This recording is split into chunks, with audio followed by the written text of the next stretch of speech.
Por ello, Daniel es un personaje que nos enseña a todos, tanto adolescentes como jóvenes, como adultos, como incluso personas que ya están disfrutando de la jubilación, pueden verse reflejados en alguna de las etapas por las que tuvo que atravesar el profeta Daniel.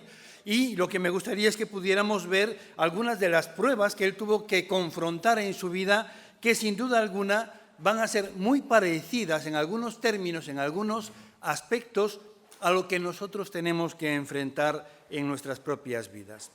Hay un principio de vida que ya apuntaba el domingo pasado, no espero que lo recordéis, os lo voy a recordar yo ahora, pero la Biblia nos dice que el fuego prueba la pureza del oro y de la plata, pero el Señor prueba el corazón. No es antagónico, no es una cosa o la otra, no, es sencillamente una relación de semejanza, de igual manera que el oro y la plata se prueban para autentificar su valor, para que no nos estén dando algo con un baño dorado por oro o cosas por el estilo, sino que realmente sepamos que lo que tenemos entre manos es auténtico y genuino. De igual manera que esto es probado, también dice la Biblia que Dios prueba nuestros corazones. Y esto nos lleva a una realidad que yo diría que se da constantemente en nuestras vidas, y es que antes de cada bendición va a haber una prueba. El Señor va a probar tu vida, va a probar básicamente tu carácter, va a probar tu integridad, tu humildad, tu generosidad, tu lealtad, tu fidelidad, tu veracidad antes de darte una bendición. Y cuando demuestras que estás listo para manejar con fidelidad la prosperidad, la influencia, el poder o lo que Dios quiera darte, entonces Dios te va a bendecir. Y lo hace prosperándote, lo hace dándote más poder, más influencia y mostrándote cosas nuevas que para otros están ocultas.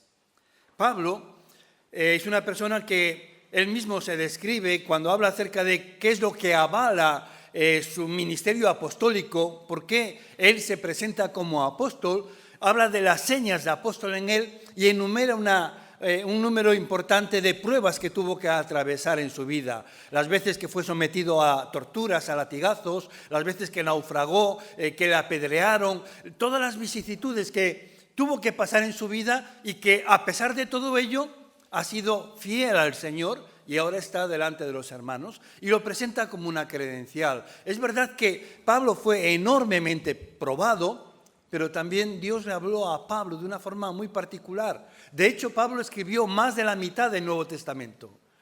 Ahora bien, en una de estas partes de sus escritos, concretamente en la primera carta a los tesalonicenses, Pablo dice: si hablamos es porque Dios nos aprobó y nos confió el Evangelio. No procuramos agradar a los hombres, sino a Dios que prueba nuestros corazones. Insiste en la idea de que Dios nos pone a prueba, pero fijaos y notad cómo dice que nos aprobó antes de decir que nos confió el Evangelio. Antes de darnos en un ministerio, antes de confiarnos algo, primero nos probó y nos aprobó. Y en ese sentido, la forma en la que vemos cómo Daniel es probado y muchas veces cuando supera las pruebas, vemos cómo Dios lo que hace es que le permite prosperar en el entorno en el que se encuentra, en la sociedad en la que está inmerso, y no solo eso, sino que cada vez va a tener una mayor influencia y un mayor conocimiento, no solo de Dios, sino de las cosas que han de acontecer. De hecho, Daniel es el único hombre en la historia, junto con el apóstol Juan, a quien Dios le reveló cómo iba a acabar el mundo. Y le dio otras visiones de cosas que ocurrirían mucho después que él, de las que Daniel escribió, y todas ellas acontecieron. ¿Por qué le mostró Dios a Daniel todas estas cosas? Pues por la misma razón que a Pablo, porque fue probado y resultó aprobado. Y esto va a ocurrir también en tu propia vida. Jesús nos enseña este principio en la parábola de los talentos. Al final de ella vemos cómo el Señor recompensa a quienes fueron fieles, diciéndoles: sobre poco has sido fiel, sobre mucho te pondré. Y esta es la progresión. Cuando tú en lo poco que te es confiado demuestras fidelidad, Dios te premia con abundancia, con más trabajo, con un mayor ministerio, con una mayor influencia, con un mayor poder en tu vida. En cada mensaje que vamos a ver en esta serie, vamos a considerar una prueba diferente de las que atraviesa Daniel y que con toda probabilidad tendrás que atravesar en tu vida. En el mensaje anterior, si lo recordáis, y si no, lo recuerdo yo ahora, vimos qué hacer cuando Dios permite que los problemas acudan a tu vida.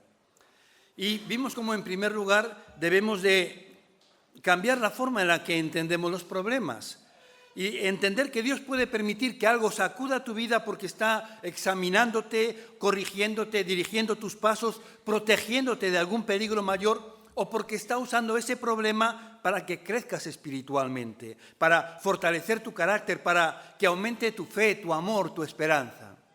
Por ello, en lugar de lamentarnos o quejarnos, decíamos que debemos de hacernos determinadas preguntas en las pruebas. Como por ejemplo, ¿qué revela este problema acerca de mí? ¿Qué me está enseñando? ¿A dónde me está llevando? ¿De qué podría estar protegiéndome? ¿O cómo puedo crecer a partir de esta situación, de este problema? De esta manera vamos a sacar rendimiento, provecho de cada una de las circunstancias que vivamos. Pero hoy vamos a ver cómo responder a las presiones de la sociedad. Cómo responder cuando eres presionado para que vivas conforme a la filosofía del mundo o que hagas cosas que sabes que no son correctas y que tú no quieres hacer, pero todo el mundo te empuja a ello. Nabucodonosor era el rey de Babilonia. Después de llevar cautivos a los jóvenes de Israel, ordenó, y lo vimos esto la semana, el mensaje anterior, ordenó que escogieran de entre esos jóvenes a los que eran de buena familia, a los que eran más inteligentes, los más brillantes, los de mejor aspecto, los que estaban en mejor forma física, ¿verdad? Los mejores, para llevarlos al palacio y allí educarlos en la cultura babilónica. Y Daniel resultó de este grupo de escogidos, ¿verdad? Y fue llevado al palacio cuando tenía, lo recordamos una vez más, aproximadamente unos 14, 15 años de edad. El rey Nabucodonosor tenía preparado un programa de adoctrinamiento, de lavado de cerebro, que duraba 3 años, a lo largo del cual lo que pretendían era borrarle todos sus recuerdos de Israel, todos sus recuerdos en cuanto a sus propios dioses y también en cuanto a su identidad. Así que les enseñaron en este periodo un nuevo idioma, una nueva cultura, nuevos hábitos, les dieron una nueva religión e incluso les cambiaron sus nombres. ¿Para qué cambiarles sus nombres? Bueno, pues básicamente porque todos sus nombres hebreos se referían a Dios y era algo que también les daba identidad. Recordáis que los hebreos, cuando ponían un nombre a sus hijos, ellos no únicamente se guiaban por lo bonito que sonaba o por parentesco. Esto lo tuvo tu padre, tu abuelo y tu bisabuelo y tú vas a llamarte igual, ¿verdad? No era esto, sino que muchas veces consistía en una especie de profecía, una bendición. Tú vas a ser. Confiamos en que Dios te use para este propósito.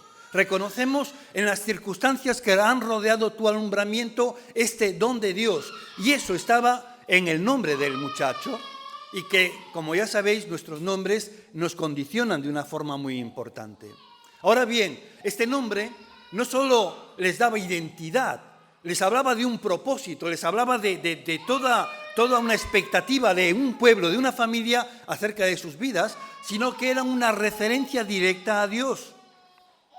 Así que rápidamente les cambian sus nombres por nombres paganos. Así a Daniel, que en hebreo significa Dios es mi juez, le llamaron Belsasar, que significa Baal me protege. Baal era un dios no solo babilónico, sino común en todo el territorio de Mesopotamia, ¿verdad? A Ananías, que significa Dios es misericordioso, le llamaron Sadrach, que es el nombre del dios de la luna de Babilonia.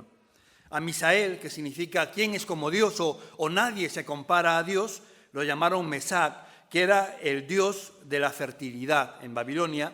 Y a Azarías, que significa Dios me ha ayudado, le llamaron Abed-Negó, que significa siervo de Nego, que era otro de los dioses de Babilonia. Así que todo esto consistía en un lavado de cerebro completo para que olvidaran su pasado y reconfiguraran su identidad a partir de toda esta cultura que iban a recibir como nuevos ciudadanos de Babilonia que trabajaran por el bienestar de Babilonia. Y además de todo esto les dieron una nueva dieta.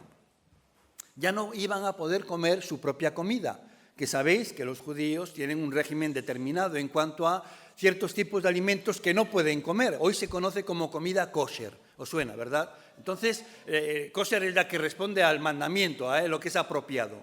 Muy bien. Ahora, leemos en el libro de Daniel que el rey les asignó raciones diarias de la comida y del vino que se servía en la mesa real. Su preparación habría de durar 3 años, después de lo cual entrarían al servicio del rey. Pero Daniel se propuso no contaminarse con la comida del rey, así que le pidió al jefe de oficiales que no lo obligara a contaminarse. Fijaos que el rey quiso que estos jóvenes comieran lo mismo que él comía. Y esto suena algo como bueno, ¿verdad? Como un privilegio. Pero Daniel rehusó comer de esa comida. Dice, no voy a contaminarme con eso. Pero, ¿qué es lo que tenía de mala la comida de Babilonia? ¿En qué sentido podía contaminarle? ¿Cuál es el problema aquí? Bueno, hemos aludido en parte a ello hace un momento, cuando indicamos que Dios les había dado a su pueblo mandamientos acerca de los alimentos que podían comer y no comer. Cuando Dios hizo esto, hemos de entender que no es porque hubiera alimentos malos, alguien quiere verlo, como que en el cerdo hay toxinas o que es más sano no comer carne animal o cosas por el estilo, pero entiendo que para nada era una cuestión de higiene, no era una cuestión de salud siquiera, sino que Dios tenía un propósito para su pueblo. Él quería que fueran luz y sal.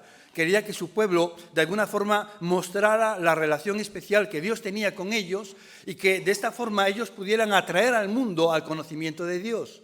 Ellos tenían que ser una referencia, pero para ello tenían que ser un elemento de contraste en el mundo, tenían que ser diferentes. Porque si eran iguales a todos los demás, ¿en qué se marcaba la diferencia? ¿En qué iba a haber un ejemplo, un modelo a seguir? Así que Dios está muy interesado en que se separen de las costumbres del mundo, que vivan de una manera singular para ser conscientes de que tienen un llamado a ser diferentes, a ser luz en medio de las tinieblas y a ser sal en un mundo lleno de corrupción, un mundo insípido. Fijaos que, insisto, no era un problema de salud, algunos pueden insistir en este tema, pero Pablo escribe a Timoteo y le dice, hablando de los falsos maestros, ellos enseñan que no permiten comer ciertos alimentos que Dios ha creado para que los creyentes, conocedores de la verdad, los coman con acción de gracias. Todo lo que Dios ha creado es bueno y nada es despreciable si se recibe con acción de gracias, porque la palabra de Dios y la oración lo santifican. Pedro aprendió también esta lección. ¿Recordáis cuando estando descansando en la azotea recibe una visión de un lienzo con todo tipo de animales y una voz que le dice mata y come? Y él, Señor, nunca cosa inmunda tocó mis labios, no, por favor. Y entonces el Señor le tiene que decir, no llames inmundo nada de lo que yo he creado. Todo lo que Dios ha hecho es bueno, no hay ningún problema en ese tipo de alimentos. No es una cuestión de salud o de higiene, no. ¿Por qué? Bueno, había este propósito que os he indicado. Y entonces, ¿por qué Daniel rechaza comer la comida del rey? No era una cuestión de salud, no es que fuera mala comida, al contrario, sino porque era un ataque espiritual a la identidad de Daniel. Este era otro intento para reprogramarlo, para que se olvidara de Dios, para que olvidara que era parte del pueblo de Dios y olvidara los valores que aprendió y la herencia espiritual que recibió como parte de ese pueblo. En esta prueba, Daniel es tentado a conformarse al mundo que le rodea, dándole la espalda a la voluntad de Dios para su vida.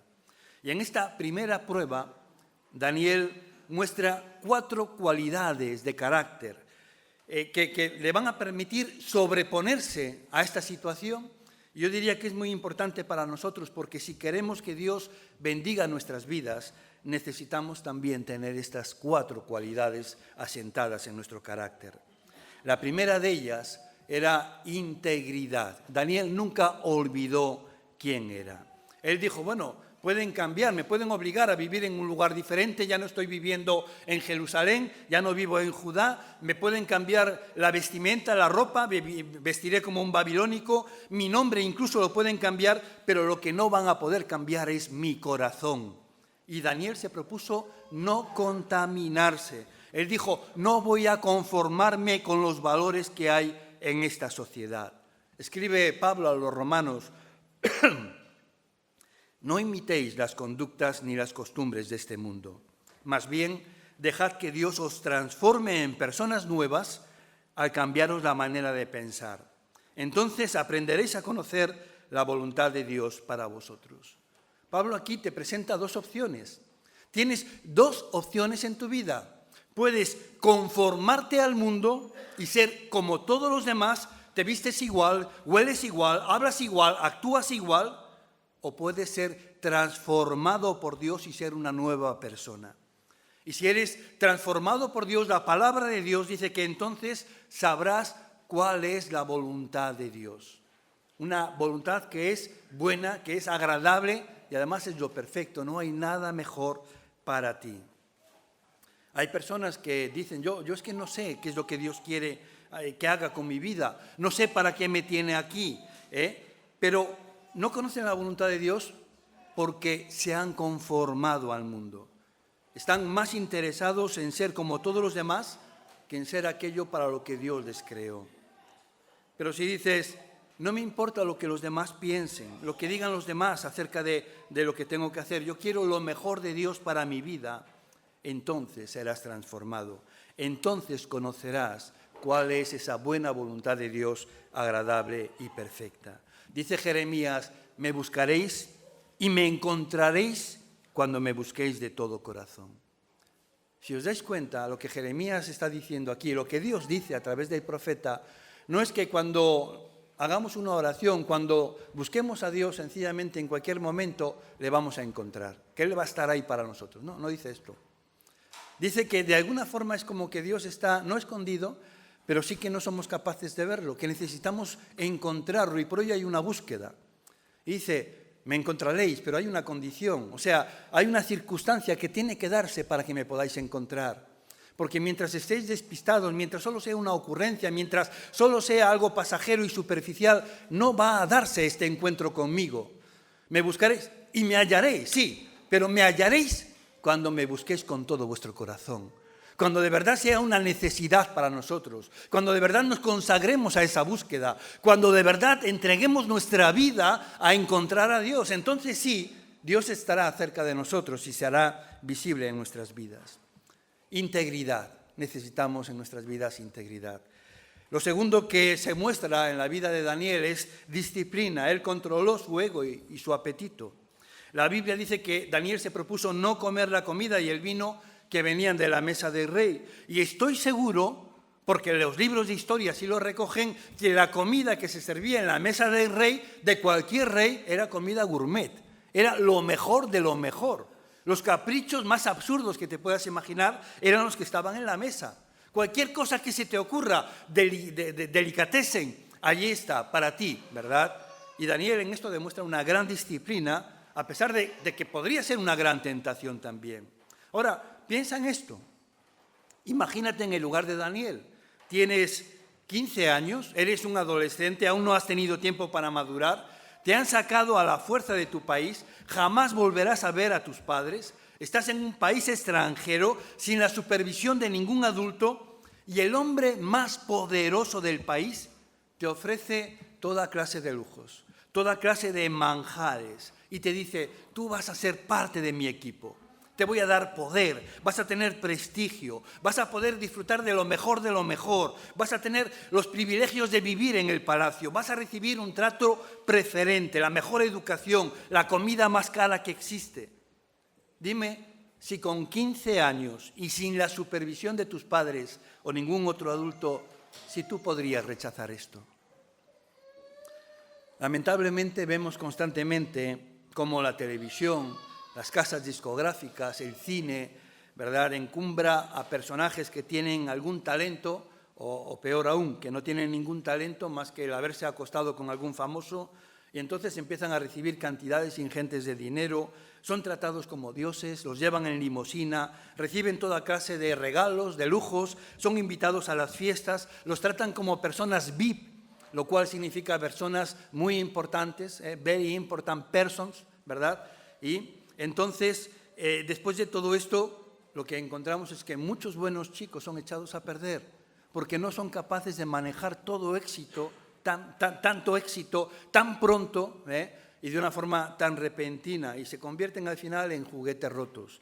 Hay estudios, lo escuchaba, no recuerdo cuál era la fuente, pero lo escuchaba yo creo que en un telediario o en algún reportaje hace un par de semanas como mucho, estudios acerca de los jugadores de la NBA en Estados Unidos, que la mayoría de ellos, al cabo de, creo recordar que eran 2 años de dejar el deporte, entraban en bancarrota, se arruinaban. Y ganan millones, ganan cifras fabulosísimas. Hay obreros que nunca van a ganar ni la 10ª parte de lo que ganan ellos en un año en toda su vida. Que con lo que ellos ganan en un año podrían vivir el resto de sus vidas mejor de lo que viven ahora. Y esta gente, después de una carrera de 15, 20 años, ¿verdad?, en 2 años despilfarran todo. Contraen enormes deudas porque llevan un ritmo de vida enorme y cuando deja de haber esos ingresos, entonces al final entran en bancarrota y son juguetes rotos. Daniel se muestra increíblemente disciplinado para tener 15 años, para ser un niño sin padres, ¿verdad? Y ser capaz de decirle al hombre más poderoso del mundo, mira, te voy a servir porque Dios me ha puesto aquí, pero no voy a estar en deuda contigo. No voy a dejar que tú me conformes a tu cultura o a tus deseos. No voy a dejarme seducir por lo que tú puedes ofrecerme. Puedes darme todos los lujos, pero yo nunca voy a olvidarme de que soy parte del pueblo de Dios, de que yo no te sirvo a ti, sino que sirvo a mi Dios. Leemos en Romanos, donde el apóstol nos exhorta a nosotros también, no dejéis que ninguna parte de vuestro cuerpo se convierta en un instrumento del mal para servir al pecado. En cambio, entregaos completamente a Dios. Así que usad todo vuestro cuerpo como un instrumento para hacer lo que es correcto para la gloria de Dios. Fijaos que en mucho de esto hay un elemento de decisión personal. No lo va a hacer Dios por nosotros. Para que las cosas ocurran, hay decisiones que nosotros tenemos que tomar. Tenemos que decidir no dejar que ninguna parte de nuestro cuerpo pueda ser utilizado por el mundo para hacer algo malo. Y al mismo tiempo tenemos que entregarnos completamente a Dios. Y esto es algo que depende de mi voluntad. Esta es la decisión que Daniel tomó cuando era un adolescente. Quiero ser usado por Dios y no ser usado por el mundo. Quiero ser transformado por Dios y no conformado por el mundo. El tercer valor que encontramos en la vida de Daniel es precisamente el valor. Estaba dispuesto a permanecer firme frente a todas las amenazas. Y desde luego tuvo que tener un gran valor para rechazar la comida del rey, porque esto era como un insulto. Era como decirle, mira, lo siento, pero tu comida no es suficientemente buena para mí, así que no la voy a comer. Sabéis que en aquel tiempo ofender al rey no era peccata minuta, ¿verdad? No era algo liviano, sino que se pagaba con el cuello, o sea, con la decapitación o cosas peores. Así que Daniel estaba enfrentando aquí algo enormemente serio cuando se pone en una situación que podría resultar ofensiva para el rey. Pero lo que hace que la situación sea más complicada y más difícil para Daniel no es el hecho del precio que tiene que pagar, que es su propia vida, sino el hecho de que él no era el único joven judío que estaba en esa situación, que estaba en ese programa. Y por lo que vemos en el texto, la inmensa mayoría, más del 90 y tantos % de los jóvenes judíos que fueron llevados ahí no encontraron ningún problema, no presentaron ninguna objeción a participar y a comer de los alimentos que venían de la mesa del rey. Seguro que a Daniel en algún momento le dijeron, pero ¿no ves que él es el único? ¿Pero no ves que todos están comiendo, que todos lo hacen? ¿Os suena este argumento? ¿Cuántas veces alguno le habéis dicho a vuestros padres, verdad? Pero si los padres de mis amigos todos les dejan salir por la noche, o todos mis amigos ya tienen teléfono, o cosas por el estilo, ¿no? Y a veces parece un argumento tan importante, y lo es. Ahora, es importante también lo que hace Daniel. A él dice, no me importa lo que haga todo el mundo. Esto no está bien y yo no lo voy a hacer. Realmente es una persona madura, pero también valiente, porque estuvo dispuesto a mantenerse firme e ir contracorriente, contra lo que todo el mundo hacía. Y esto no es nada fácil, ir contra la opinión de la mayoría. Se han hecho numerosos experimentos psicológicos que demuestran el poder de la presión del grupo, hasta tal punto que todos lo hemos vivido en alguna situación. Pero me imagino que en un aula de 20 y tantos, 30 alumnos, donde el maestro, que se supone la máxima autoridad del aula, empieza a burlarse acerca de los cristianos y a decir, bueno, pero en esta altura cualquiera que tenga 2 dedos de frente, cualquiera que haya estudiado un poco, ya no cree en Dios, no necesita esta muleta, ¿verdad? O cosas por el estilo, porque, ¿verdad? ¿Quién de vosotros cree en Dios? Bueno, hay que tener mucho valor para decir yo creo en Dios en ese momento, ¿verdad? Para levantarse allí y decir no. O para denunciar la injusticia cuando se da. Y ves que todo el mundo aplaude y hay una corriente que va en ese sentido y decir no, yo creo que esto está mal, yo no lo comparto. Decía que hay muchos estudios. Posiblemente los más conocidos son los que realizó Salomon Asch, un psicólogo de que a mitad del siglo pasado realizó unos experimentos que lo hicieron muy famoso porque fueron pioneros en la psicología social. Y este experimento consistió en formar grupos de entre 7 y 9 alumnos a los que les presentaba unas tarjetas como estas, 18 o 19 tarjetas, donde les mostraba la tarjeta de la izquierda. Esta tarjeta es la referencia y a la derecha hay 3 líneas y hay que decir cuál de las 3 líneas iguala en longitud a la de la tarjeta de la izquierda. Es decir, cuál de las 3 líneas es igual, la A, la B, la C, es igual que la primera línea. Y el grupo de 7 a 9 personas, en realidad había un sujeto de estudio y todos los demás eran cómplices del examinador y estaban adiestrados al principio para dar la respuesta correcta, pero después de la segunda tarjeta tenían que dar una respuesta incorrecta. Así que en este caso muchos dirían, yo creo que es la A. Y entonces todo el grupo empezaba a decir la A.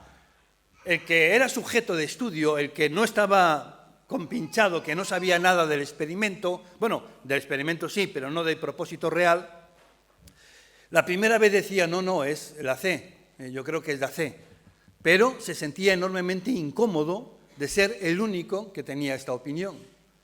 La segunda vez a la cuarta tarjeta, ¿verdad?, todos volvían a dar una respuesta errónea y él ya no estaba incómodo, sino que se sentía, primero extrañado de que los otros no vieran tan claro como él que era la respuesta C. La segunda vez ya estaba incómodo y a la tercera, sistemáticamente, todos cambiaban su opinión para conformarse a lo que decía el grupo. Así que cuando llegaban decían, no, la A, yo también la A. Las razones por las que hacían esto eran diferentes para cada uno. Algunos sencillamente decían, no, si todo el mundo dice que es la A, ellos deben de estar en lo correcto y yo equivocado. Negaban lo que veían sus ojos porque le daban más autoridad a lo que decía la mayoría. Si la mayoría dice esto, ellos deben de tener razón y yo debo de estar equivocado. Ahí tienen una muy baja autoestima, ¿verdad? Pero otros decían, no, yo sé que lo correcto es la C, pero no quiero que los demás me miren como raro o recibir su mirada de desaprobación. Entonces, para pasar desapercibido, para ser uno más del grupo, entonces me conformo a lo que dicen y digo que también es la A. Así que las motivaciones eran distintas, pero la realidad es que todos se conformaban a lo que el grupo decía, para no ser señalados. De hecho, me gustaría compartir con vosotros el siguiente experimento, real. 2 minutos le vamos a dedicar. Sobran las palabras.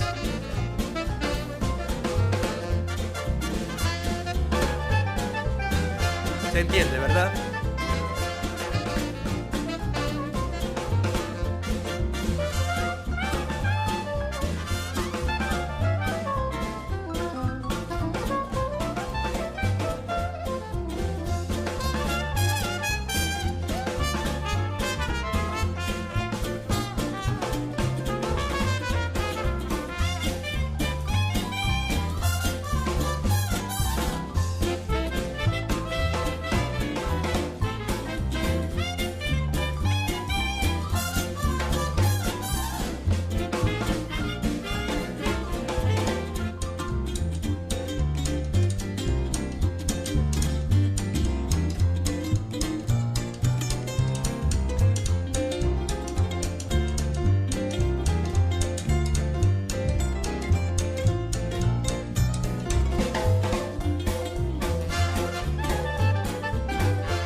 Bien.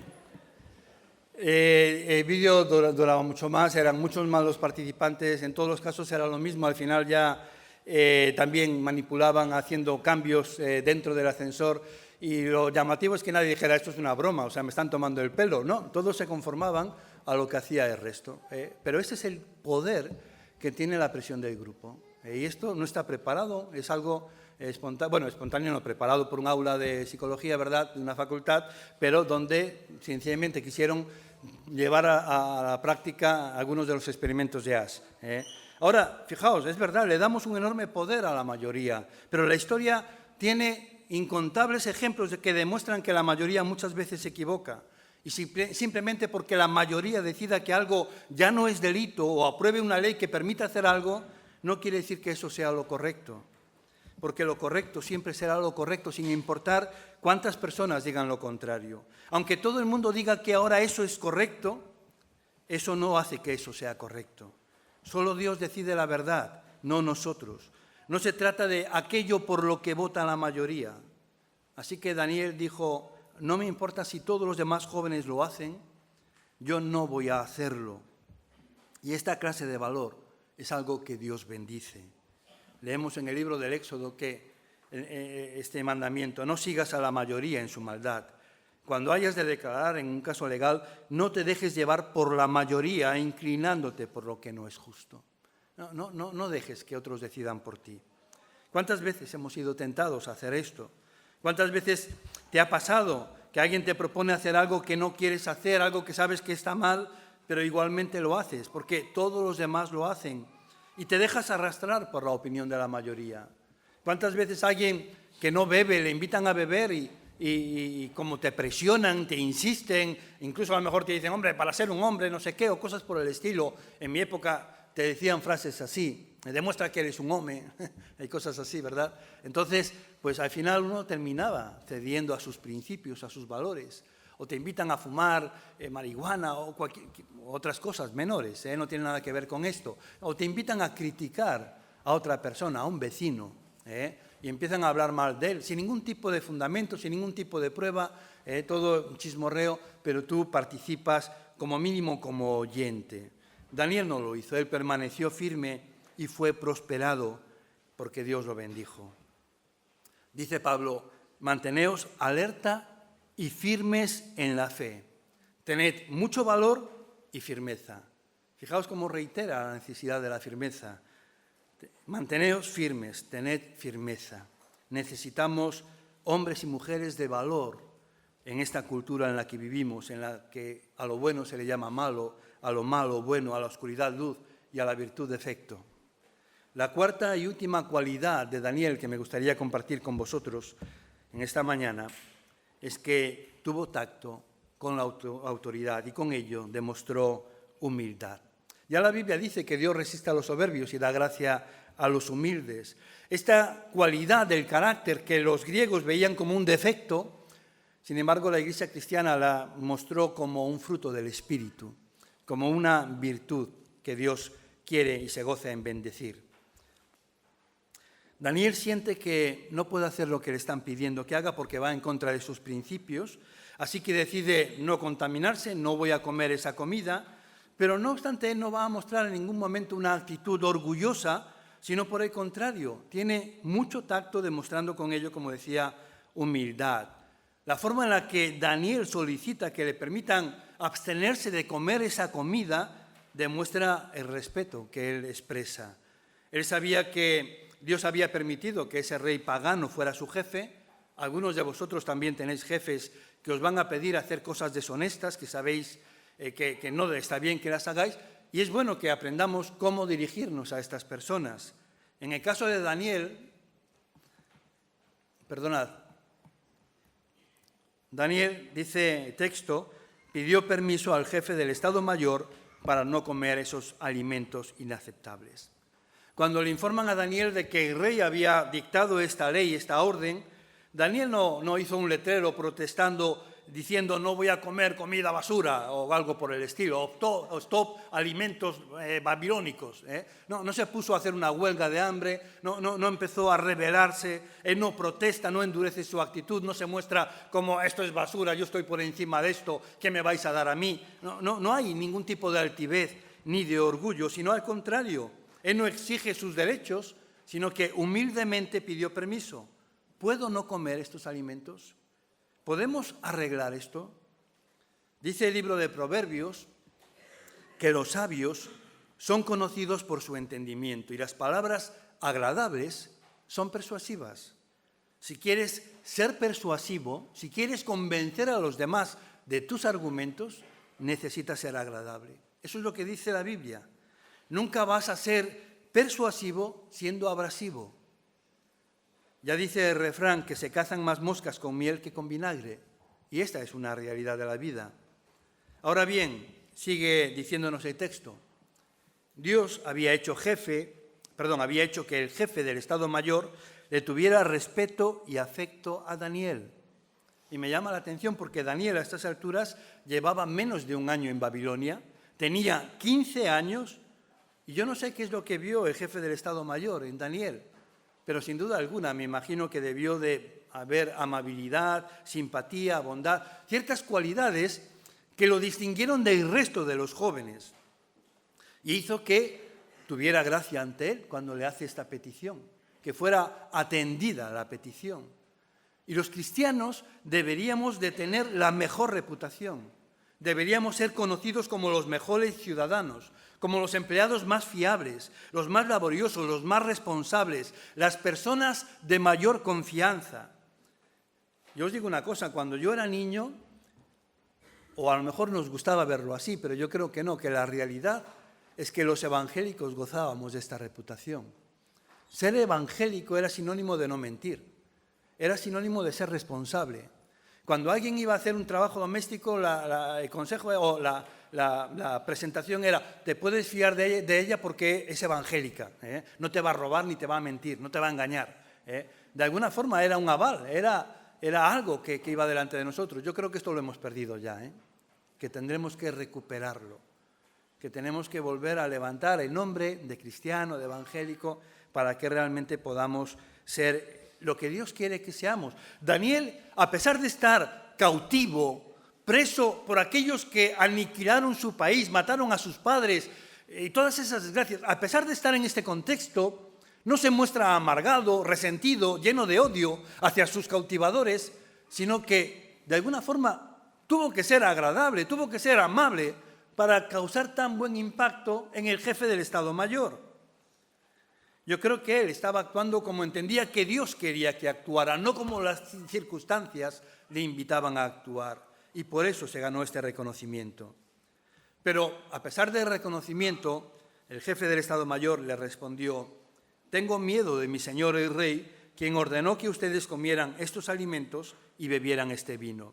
Si se vuelven pálidos y delgados en comparación con otros jóvenes de su edad, temo que el rey mandará a decapitarme. Y esto, desde luego, es una preocupación aceptable, ¿verdad? Si alguien te amenaza con cortarte la cabeza, esto no es miedo fingido, esto realmente es para tomárselo en serio. Y lo que aquí está diciendo el oficial es, mira, a mí es que no me importa que comas lo que quieras, pero es que es una orden del rey, si no la cumplo, y él descubre, porque empeora tu aspecto, que yo no te he dado lo que él mandó que te diera, me juego el cuello. Es que a quien vienen es a por mí, no a por ti, o a por ti también, pero yo las voy a pagar. Entonces Daniel habló con el asistente que había sido designado por el jefe del Estado Mayor para cuidar a Daniel, Ananías, Misael y Azarías, y le dijo, por favor, pruébanos durante 10 días con una dieta de vegetales y agua. Al cumplirse los 10 días, compara nuestro aspecto con el de los otros jóvenes que comen la comida del rey. Luego decide de acuerdo con lo que veas. El asistente aceptó la sugerencia de Daniel y los puso a prueba por 10 días. Al cumplirse los 10 días, Daniel y sus 3 amigos se veían más saludables y mejor nutridos que los jóvenes alimentados con la comida asignada por el rey. Así que desde entonces el asistente les dio de comer solo vegetales en lugar de los alimentos y el vino que servían a los demás. Cuando se cumplió el periodo de instrucción ordenado por el rey, el jefe del Estado Mayor llevó a todos los jóvenes ante el rey Nabucodonosor. El rey habló con ellos y ninguno le causó mejor impresión que Daniel, Ananías, Misael y Azarías, de modo que aprobaron las oposiciones, entraron al servicio real. Daniel hizo todo lo correcto al presentar su caso y como resultado fue eximido. Recordad que este joven tiene 15 años, se está enfrentando al hombre más poderoso del mundo y llama la atención cómo es posible que alguien tan joven tenga tanta sabiduría, tanta madurez, ¿verdad? Esta clase de gracia, de integridad, disciplina, valor, humildad en tan corta edad. ¿Quién le dio a Daniel el valor para permanecer firme y no conformarse a los valores de la sociedad? Pues la clave, encuentro yo, que está en que Daniel tenía una relación cercana e íntima con Dios. Él era amigo de Dios, caminaba cada día con Él. Más adelante veremos que tenía el hábito de orar 3 veces al día. Y el resultado es que la presencia de Dios estaba en su vida, así como su protección. Yo no creo que la dieta de legumbres y agua sea tan saludable. No creo que aquí lo que nos enseña es a que nos hagamos vegetarianos. Yo creo que lo que está detrás es la gracia de Dios, que los bendijo para que no se contaminara, ¿verdad? Que tú puedes empezar a comer legumbres y no hay garantía de nada, que está muy bien, que son muy sanas, que no. Pero recordad lo que nos decía Pablo, que todo lo que ha hecho el Señor es bueno, ¿verdad? Lo que necesitamos o lo que podemos ver, ¿no?, en la vida de Daniel es precisamente cómo él había acogido las promesas de Dios en su corazón, se las creía, se basaba en ellas, él sabía que Dios estaba con él y por eso no tenía miedo a hacer frente al hombre más poderoso, como más adelante veremos que incluso a las fieras es capaz de enfrentar, porque sabe que Dios está respaldándolo y tenía el poder de Dios en su espíritu. Este mensaje creo que lo necesitamos desesperadamente porque nuestra cultura se vuelve cada vez más secular, más hostil a las personas que tienen fe, más antibíblica y con valores anticristianos. Y la presión para que te conformes va a seguir aumentando y aumentando cada vez más. Y cómo respondes a eso va a determinar cuánto Dios podrá bendecir tu vida y determinará si continuarás prosperando en el reino de Dios. El domingo pasado explicaba en el tiempo de la ofrenda, ¿verdad?, que cuando ofrendamos, cuando obedecemos a Dios, nos colocamos en una situación en la que Dios puede bendecirnos. Mientras desobedecemos a Dios, Dios como que está bloqueado, ahí no puede haber bendición. Cuando decidimos hacer su voluntad, entonces, como se nos recordaba también hoy, en el texto de Malaquías, probadme ahora en esto, haced lo que yo os digo y comprobad entonces si no abriré las ventanas de los cielos y derramaré bendición hasta que sobreabunde. Y esto yo creo que lo podemos entender de forma genérica. Cualquier cosa que Dios nos diga, ponlo a prueba. Haz lo que Dios te pide que hagas y vas a ver si Dios no abre las ventanas de los cielos y te bendice de forma sobreabundante. Quiero terminar con un consejo del apóstol Pablo en ese sentido, que nos habla de tomar decisiones. Dice en 2 Corintios 6, a partir del verso 14, no os unáis en un mismo yugo con los que no creen. Pues ¿qué tienen en común la justicia y la injusticia? ¿O qué unión puede haber entre la luz y la oscuridad? No puede haber armonía entre Cristo y Belial, que es otro de los nombres de Satanás, ni entre un creyente y un incrédulo. No puede haber nada en común entre el templo de Dios y los ídolos, porque nosotros somos el templo del Dios viviente, como Él mismo dijo. Viviré y andaré entre ellos. Yo seré su Dios y ellos serán mi pueblo. Por eso también dice el Señor, salid de en medio de ellos y apartaos, no toquéis nada impuro. Entonces yo os recibiré y seré un padre para vosotros. Y vosotros seréis mis hijos y mis hijas, dice el Señor Todopoderoso. Queridos hermanos, estas son las promesas que tenemos. Por eso debemos mantenernos limpios de todo lo que pueda mancharnos, ya sea el cuerpo o el espíritu. Y en el temor de Dios debemos consagrarnos completamente a Él. Dios está diciendo aquí, mira, no te contamines. No puedes servir a Dios y a las riquezas, no puedes tener un mundo en el reino de los cielos y otro en el reino de la tierra.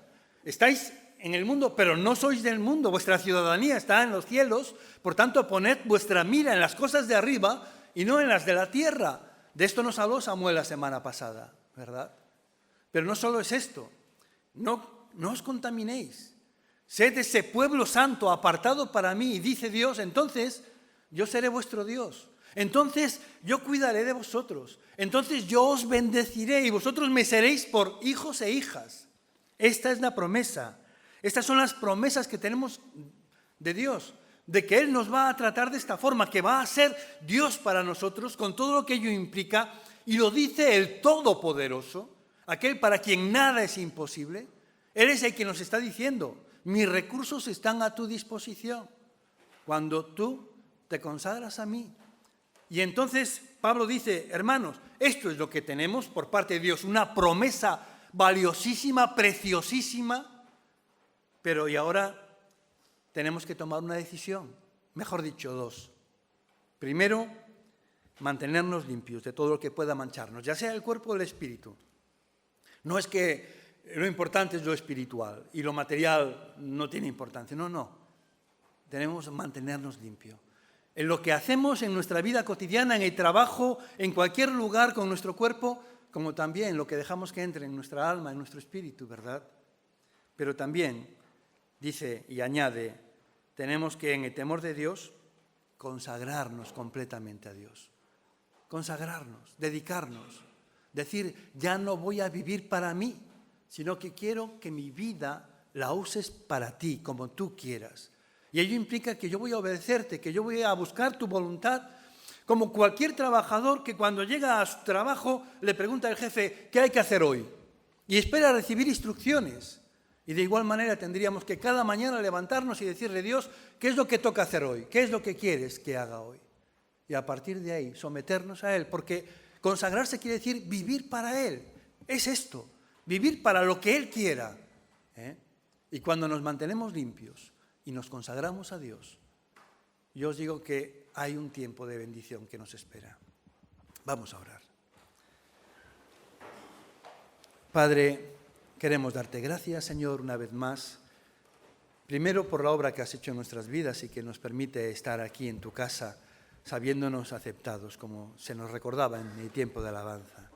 Gracias porque, Señor, eres tú quien has tomado todos los pasos, tomado la iniciativa, pero también dado todos los pasos, Señor, hasta encontrarte cara a cara con nosotros y ofrecernos el regalo de la vida eterna, de tu salvación, de la comunión contigo, del perdón de nuestros pecados, de una promesa de vida eterna contigo en el cielo, Padre. Gracias porque has prometido, Señor, también hacernos nuevas personas, darnos el poder de tu Espíritu en nuestras vidas, que nos guía a la verdad en toda circunstancia, darnos un poder que nos permita enfrentar toda situación sabiendo que nunca estamos solos, que tú estás no solo con nosotros, sino de nuestra parte. Gracias porque más poderoso eres tú, que estás en nosotros por tu Espíritu, que el que está en el mundo, y por ello podemos tener garantía de nuestra victoria. Y Señor, queremos de verdad que nuestro carácter pueda reflejar estas mismas cualidades que se muestran en la vida de Daniel y que, sin duda alguna, por lo que está escrito en tu palabra, son de agrado a ti y tú has bendecido. Igual queremos que ocurra en nuestras vidas. Padre, y nos ponemos delante de ti para que nos examines, para que puedas guiarnos a qué decisiones tomar, qué pasos dar, para no ser conformados por un mundo que cada vez está más lejos de ti, donde cada vez hay un mayor rechazo hacia ti y todo lo que implique o de alguna forma contenga tu nombre, Padre.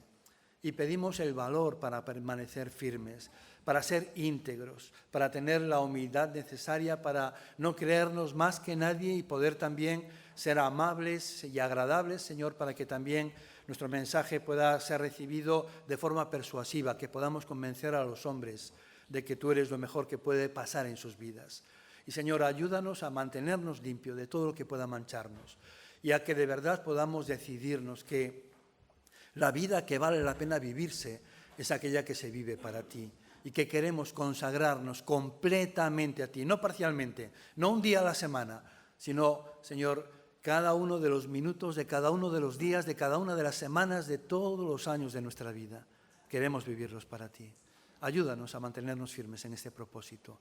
Te lo pedimos en el nombre de Jesús. Amén.